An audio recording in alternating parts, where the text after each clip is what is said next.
حلم وإتباع لسنة أحمد وتقى وكف أذى وفهم معاني آثرتم الدنيا على أديانكم لا خير في دنيا بلا أديان وفتحتم أفواهكم وبطونكم فبلعتم الدنيا بغير تواني كذبتم أقوالكم بفعالكم وحملتم الدنيا على الأديان قراؤكم قد أشبهوا فقهاءكم فئتان للرحمن عاصيتان يتكالبان على الحرام وأهله فعل الكلاب بجيفة اللحمان يا أشعرية هل شعرتم أنني رمد العيون وحكة الأجفان أنا في كبود الأشعرية قرحة أربو فأقتل كل من يشناني ولقد برزت إلى كبار شيوخكم فصرفت منهم كل من ناواني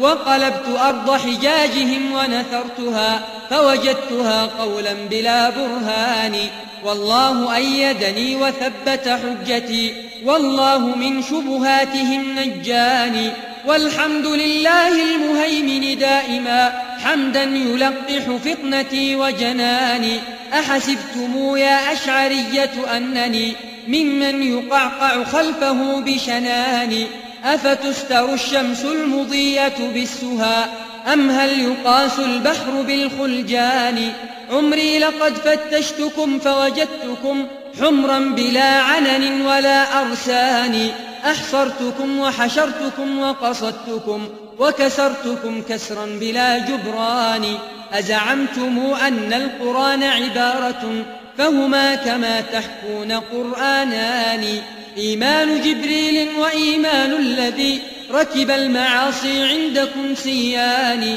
هذا الجويهر والعريض بزعمكم أهما لمعرفة الهدى أصلان من عاش في الدنيا ولم يعرفهما وأقر بالإسلام والفرقان أفمسلم هو عندكم أم كافر أم عاقل أم جاهل أم واني عطلتم السبع السماوات العلا والعرش أخليتم من الرحمن وزعمتم أن البلاغ لأحمد في آية من جملة القرآن هذه الشقائق والمخارف والهوى والمذهب المستحدث الشيطاني سميتم علم الأصول ضلالة كاسم النبيذ لخمرة الأدنان ونعت محارمكم على أمثالكم والله عنها صانني وحماني إني اعتصمت بحبل شرع محمد وعضبته بنواجذ الأسنان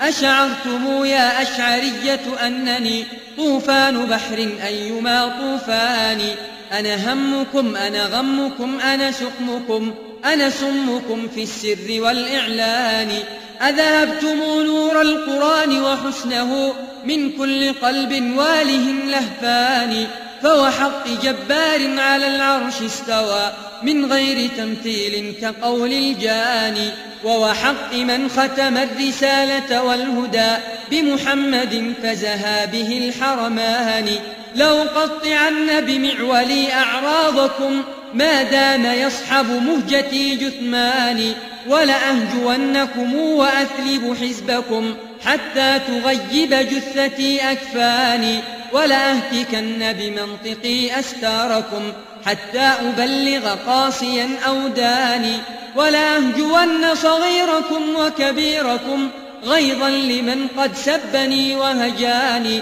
ولأنزلن إليكم بصواعقي ولتحرقن كبودكم نيراني ولأقطعن بسيف حقي زوركم وليخمدن شواظكم طوفاني ولأقصدن الله في خذلانكم وليمنعن جميعكم خذلاني ولأحملن على عتاة طغاتكم حمل الأسود على قطيع الضاني ولأرمينكم بصخر مجانقي حتى يهد عتوكم سلطاني ولأكتبن إلى البلاد بسبكم فيسير سير البزل بالركبان ولأدحضن بحجتي شبهاتكم حتى يغطي جهلكم عرفاني ولأغضبن لقول ربي فيكم غضب النمور وجملة العقبان، ولأضربنكم بصارم مقولي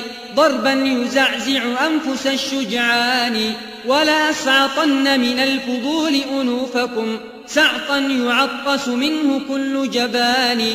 إني بحمد الله عند قتالكم لمحكم في الحرب ثبت جناني، وإذا ضربت فلا تخيب مضاربي، وإذا طعنت فلا يروغ طعاني، وإذا حملت على الكتيبة منكم مزقتها بلوامع البرهان.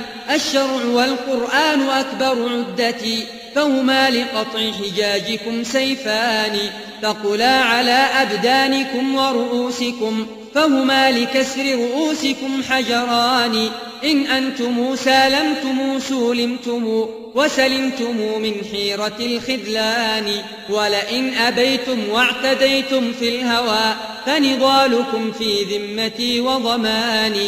يا أشعرية يا أسافلة الورى يا عمي يا صم بلا آذان، إني لأبغضكم وأبغض حزبكم بغضا أقل قليله أضغاني. لو كنت أعمى المقلتين لسرني كي لا يرى إنسانكم إنساني. تغلي قلوبكم علي بحرها حنقا وغيظا أيما غليان. موتوا بغيظكم وموتوا حسرة وأسا علي وعض كل بناني. قد عشت مسرورا ومت مظفرا ولقيت ربي سرني ورعاني، وأباحني جنات عدن آمنا ومن الجحيم بفضله عافاني. ولقيت أحمد في الجنان وصحبه والكل عند لقائهم أدناني. لم أدخر عملا لربي صالحا لكن بإسخاطي لكم أرضاني. أنا تمرة الأحباب حنظلة العدا أنا غصة في حلق من عاداني. وأنا المحب لأهل سنة أحمد وأنا الأديب الشاعر القحطاني. سل عن بني قحطان كيف فعالهم يوم الهياج إذا التقى الزحفان. سل كيف نثرهم الكلام ونظمهم وهما لهم سيفان مسلولان. نصروا بألسنة حداد سلق مثل الأسنة شرعت لطعان. سل عنهم عند الجدال إذا التقى منهم ومن أضدادهم خصمان. نحن الملوك بنو الملوك وراثة أسد الحروب ولا النساء بزوان. يا أشعرية يا جميع من ادعى بدعا وأهواء بلا برهان. جاءتكم سنية مأمونة من شاعر ذرب اللسان معاني. خرز القوافي بالمدائح والهجاء فكأن جملتها لدي عواني. يهوي فصيح القول من لهواته كالصخر يهبط من ذرى كهلان. إني قصدت جميعكم بقصيدة هتكت ستوركم على البلدان. هي للروافض درة عمرية تركت رؤوسهم بلا آذان. هي للمنجم والطبيب منية فكلاهما ملقان مختلفان. هي في رؤوس المارقين شقيقة ضربت لفرض صداعها الصدغان. هي في قلوب الأشعرية كلهم صاب وفي الأجساد كالسعدان. لكن لأهل الحق شهد صافي أو تمر يثرب ذلك الصيحان. وأنا الذي حبرتها وجعلتها منظومة كقلائد المرجان. ونصرت أهل الحق مبلغ طاقتي وصفعت كل مخالف صفعان.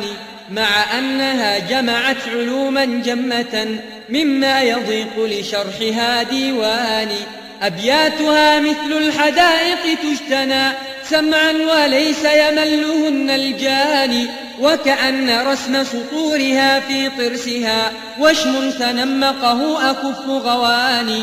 والله أسأله قبول قصيدتي مني وأشكره لما أولاني. صلى الإله على النبي محمد ما ناح قمري على الأغصان. وعلى جميع بناته ونسائه وعلى جميع الصحب والإخوان. بالله قولوا كل ما أنشدتم، رحم الإله صداك يا قحطان.